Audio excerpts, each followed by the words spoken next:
শুরু করছি প্রেগনেন্ট মামি গল্পের পার্ট 2।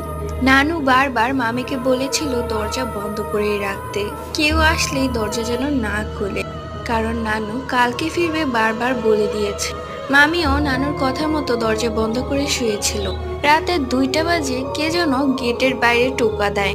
মামি সেটা স্পষ্ট শুনেছে। এরপর মামি উঠে বলে কে কে, কিন্তু কোনো সাড়া শব্দ নেই। এরপর মামি এসে আবারও ঘুমিয়ে পড়ে। অবশ্য মামির ঘুম আসছিল না, মামির কিছুটা ভয় লাগছিল। একটু পর আবারও কে যেন এক টোকা দেয়। এরপর মামি উঠে দরজার কাছে গিয়ে বলে কে, কিন্তু কোনো সাড়া শব্দ নেই। এরপর মামি তাড়াতাড়ি করে নানুকে কল দেয়। এত রাতে কল দেখে আমরা সবাই ভয় পেয়ে গিয়েছিলাম।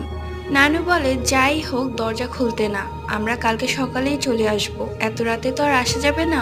পরের দিন ভোরেই নানু জলদি রওনা দেয় এবং মামি সুস্থ থাকে।